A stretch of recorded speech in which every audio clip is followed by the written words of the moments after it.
What's up, everybody? Welcome back to the channel. I want to tackle a topic. I want to talk about gear. It's a conversation that comes up quite a bit, whether or not what you're playing matters or not. And aside from the simple answers, I want to go into it from my point of view. And as always, it's not me saying whether or not yours is right or wrong. The discussion is there to be had, but don't be that D-bag that insults people because you disagree with them. If you have a point to make, please share it. That's the point of this whole thing. So with that in mind, I'm just going to come right out and say I don't personally think gear matters for the most part. Does it help? Yeah. Is it nice? Yeah. Does a shiny new guitar sound like a fantastic day? Absolutely. Do I think it's necessary? No, I really don't. In fact, I think once you start getting to a level of expensive and well-crafted, there's something that gets lost in the creativity of what's going on. So let me back up just a little bit. About a month or so ago, however long ago it was, we went to the Guitar Center to check out one of the Widow series. But while I was there, of course, I walked around and played a whole bunch of other guitars. If you think I just went there for the one thing, you're out of your mind, son. And lo and behold, there was this one guitar that's associated with a famous person that they wanted $2,000 for. So, of course, I grabbed it and I plugged it in. And I knew what to expect going into it, but I guess I didn't know what I was expecting when I went into it to begin with. And I remember thinking to myself, if this was not associated, because you have to, unless you're like a wicked big fan or a diehard of a specific individual, you have to ask yourself, if this was not associated with XYZ, would I pay this much for this instrument? And the instrument we're talking about is a Mexican-made Frankenstrat. Of course, it played fine, sounded awesome.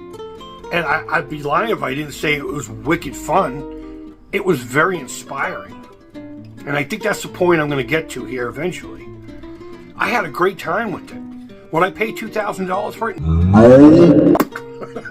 I would pay $500 at best. In fact, if it didn't have the Eddie Van Halen name attached to it, I would almost guarantee the higher percentage of people that would buy that guitar would buy it as a project. Is it a fantastic instrument? Yes. But it's not. If that makes any sense. That instrument is crafted to play well, but made to feel like a jalopy. See, a lot of these musicians in the early days just had to figure it out. They just had to figure it out. A lot of times their gear didn't play well. Eddie was always tinkering because he couldn't get what he wanted. He did crazy things to make sure the strings didn't twist and do kinds of stuff. And the point I'm trying to make is no matter what gear you have, part of the creative process isn't just writing the music and the lyrics and getting it on tape and figuring out the arrangements. A lot of those early albums, the magic and the creativity behind it, comes from the adversity of the instruments themselves. Maybe the amp just didn't sound good, so they had to create it too. They had to find out. They had to go out there and figure out, how am I going to get what I have work for me? They still were super inspired though, and maybe that's what led up to that kind of creativity. Look at some of these early albums from some of your favorite bands and compare them to later albums, no matter how good they still are. There's a spark and a magic to those early ones. Yes, you could argue that they had played those songs for so long that they had perfected them, that they had changed them over time, and got to work on them longer. Then once they become something, of course, it takes less time to get an album out because they have to get that album out. Before there's no expectation. Now it's okay, the studio wants an album out by this time. Let's get into a creative situation. But now they have a bunch of gear that works really well, and there's something missing there. Now, in all cases, is this true? No, obviously not. These are just coming from ideas in my head. But I'll tell you this, I've been inspired by guitars that cost less than $100. My Randy Jackson Home Shopping Network guitar inspires me to play certain things. Whereas I've played multi-$1,000 PRSs that inspired me zero. I'm not saying they're bad instruments, but what I'm saying is that relationship between you and the instrument, and you can't deny the relationship itself, is the most important part of it. Yes, knowing your scales and knowing your fretboard and doing this and that and practices and tweaking the gear. But if you don't have a relationship with that instrument, have you ever picked up a guitar and went to play and it was almost like you didn't know how to play? Everything was just coming out like you had only been playing for like 4 or 5 months.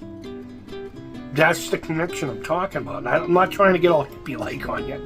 Look at it like the early 80s slasher films, even into the mid-80s. How much money were they given to make those? The studios know they would sell, but how much money did they get? They got nothing. And look at what they came up with, whether you're into the genre or not. Look at the physicality of the effects and everything. And look what they came up with nothing. And it's because they had to create the methods to make what they needed to do, what was in here and in here, happen. Now, am I saying new, fresh, expensive, really well-crafted gear is crap? No, absolutely not. Absolutely not. And I wish I had the ability to own an heirloom-style musical instrument. But what I'm saying is, a lot of times, the gear itself, it doesn't matter.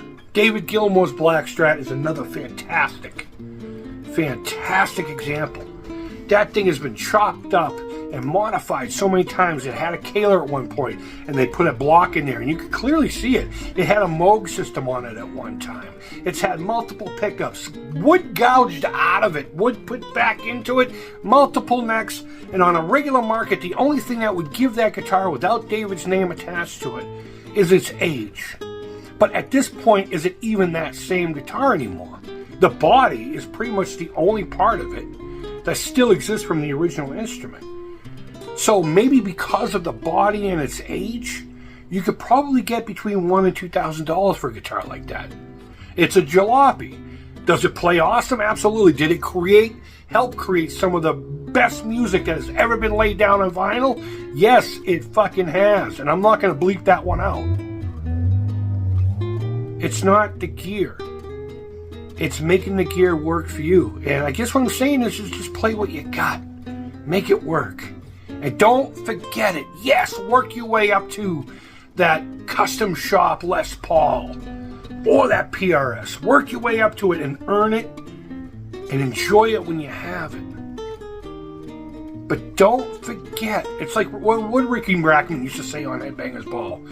Keep one fist on the gold and one foot in the gutter. Gear doesn't matter because that Black Strat sold for $4 million. Primarily because of who it was attached to. But the wonderfulness that came out of that Strat, the wonderful that came out of that Frankenstrat, can't be denied. But if the names weren't attached to those instruments, they wouldn't be worth anything. In fact, I could probably make a better instrument than that Frankenstrat from scratch. And at the end of the day, what I played in that Guitar Center, anybody really could do with any Strat copy for next to nothing. So I say, unless you're that type of guy, or you just always really wanted one, you had the poster. I'm not denying people's love for these instruments, and I'm not saying that people should stop buying them at all. I just want to have that discussion of, does the gear truly matter? And I don't think it does. I love new gear. I love expensive gear. I love cheap gear. I just love gear. I like talking about gear. I like using gear. I like dreaming about gear. So please don't take this as you're wrong and I'm right. It's not that. But I came to that realization that I know what I was expecting when I picked up that Frankenstrat, but when I started playing it, I'm like, I guess I didn't know what to expect, because I looked at it and said, this does not equal the price tag without the name attached to it. But I still buy one? Probably. Probably. But let me know what you think down in the comments below. Do you really think gear matters? It helps. I'm not going to lie. But sometimes these cheaper guitars, the ones made of plywood, the ones haphazardly put together, can inspire magic more than anything that costs bajillions of dollars. I suppose that's all I'm trying to say, guys. Thank you always so much for listening. Thank you for watching. Hit that subscribe button if you haven't yet.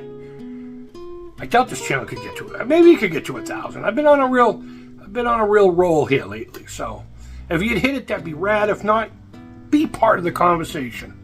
And wherever in the world you are, I hope you're doing well. And until next time, take care. Keep it real.